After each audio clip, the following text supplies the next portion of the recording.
feel like I didn't accomplish nothing in the sport of boxing yet. I think that is very early for me still.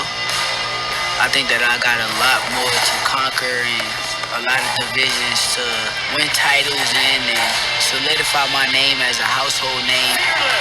Shakur!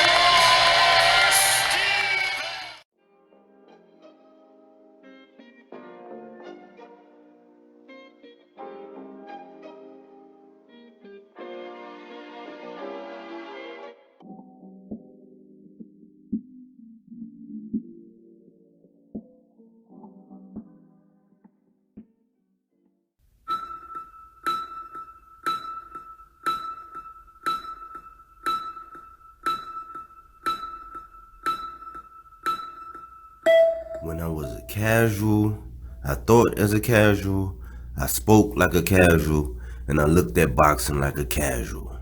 But when I became a hardcore, I put away all those casual things. This is Michael Rogers, and welcome to Bodywork Boxing. Welcome back. It's Michael Rogers. Welcome to Bodywork Boxing.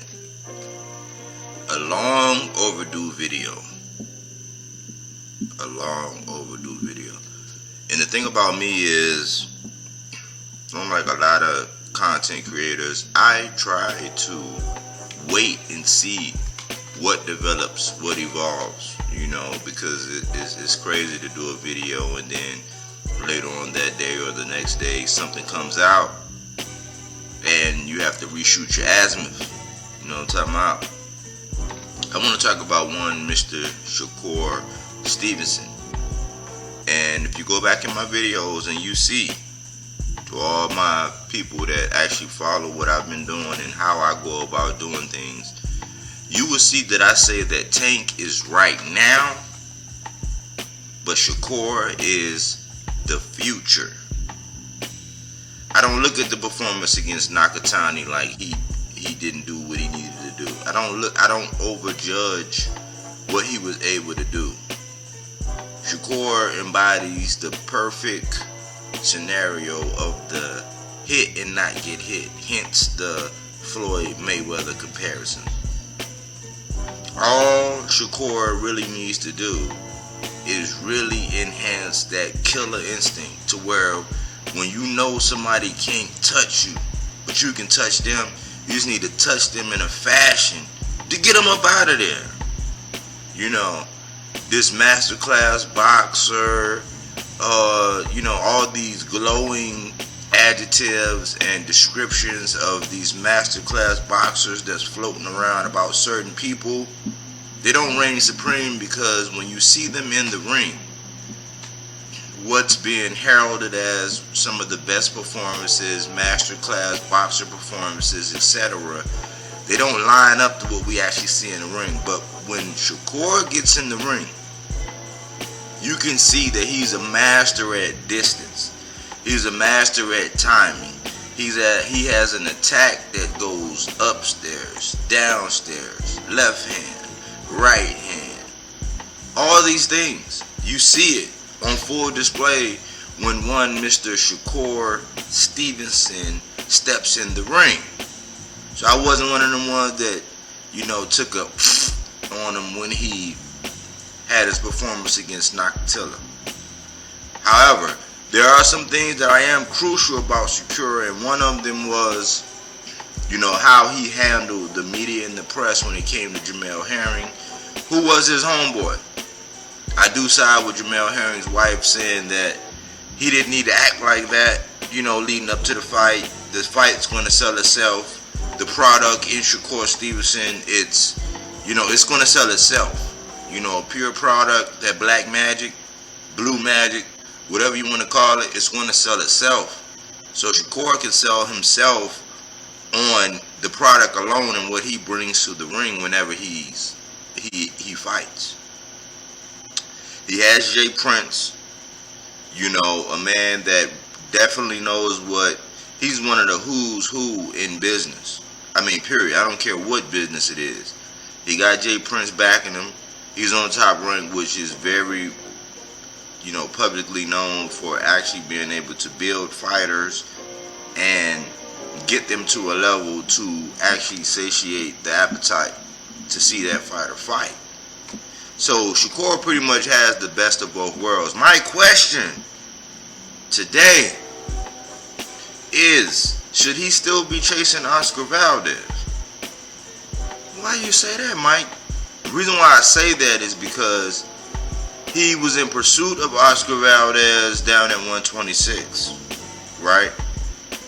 And this is one of the things that I'm not going to be the one that brush it to the side, but Shakur Stevenson did not negotiate or entertain a fight with Mr. Gary Russell Jr.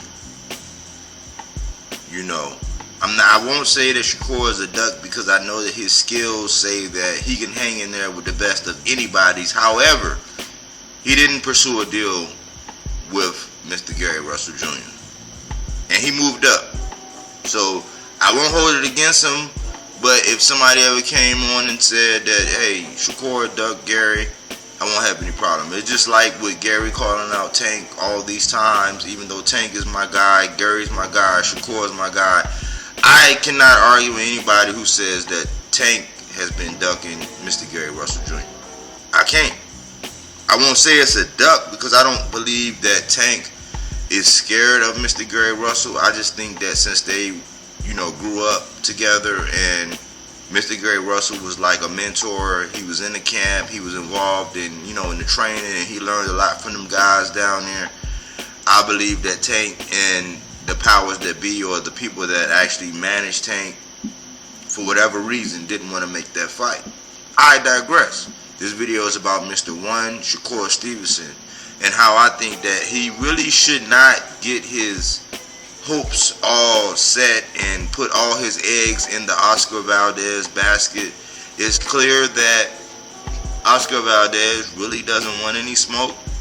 They're entertaining a fight in April, which I'm really pulling for Shakur because of his goals, his ambitions, his dreams, that he wants to check off the blocks with being able to get one Oscar Valdez on his resume. However, seeing how Top Rank moves and how they move people and how they build fighters and how they, they want to protect belts and just how they maneuver overall, I really don't think that Shakur should really invest too much time and energy in fighting Oscar. Another reason why is because one Jamal Charlo has been in pursuit of one Canelo Alvarez who actually ducked Charlo. Got a franchise belt, moved up, been saying who have you fought, who have you, blah blah blah, and now the YTBC community is actually taking up on Jamal Charlo. And the indictment is, why are you spending your whole career chasing after one man? I do not want Shakur Stevenson to fall in that category to where once he says something or does something that the YTBC does not like, he will start getting videos and all this propaganda behind him about why he's chasing one Oscar Valdez.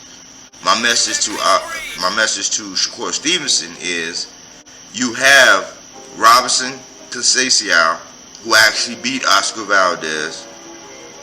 ID Gaff about what the judges said. Everybody knows, judging from the face, judging from the performance, contrary to what Tim Bradley and Andre Ward, his company men, said about that fight and how they came back in ROBSON's last fight against Martinez and how they kind of doubled down on what they were saying about body language and this and this and that. We all know that ROBSON actually won that fight.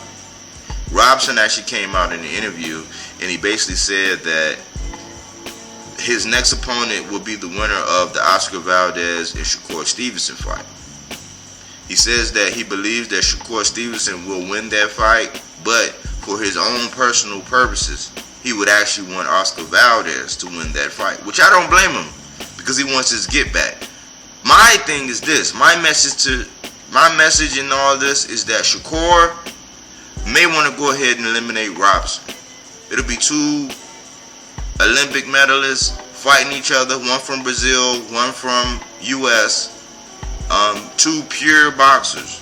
I do give Shakur the edge because of his judgment of time and distance and just how clean and immaculate he actually fights. However, I do think that CONCEICAO is actually a viable opponent. I think that because of he does have power. He might not have one-punch knockout power, but he has something that makes other boxers keep their hands at home.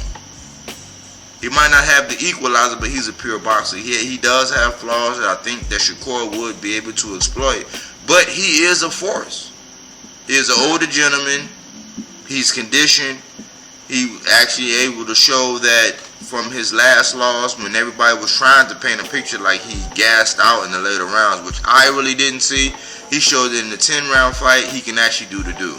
This would actually be a 12-round fight because the belt in the WBO would be up for stake. And I believe that Shakur Stevenson should start targeting ROBSON and CONCEICAO. A plan B would be actually fighting Shakur Foster, who has a fight coming up with a guy named OGAWA. I'm not even gonna try to butcher his name, but out of respect, is YUK. So Shakur Foster's getting ready to fight YUK, and I think Shakur Foster has a secondary belt right now, which is still cool. Shakur Foster is a force to be reckoned with. His name rings bells. I don't see a lot of attention, as much attention as I think he probably should, but he is a solid boxer. He has legitimate power. He has a great ring IQ. I think that he maybe will want to look at the winner of Shakur Foster and OGAWA, whatever his name is.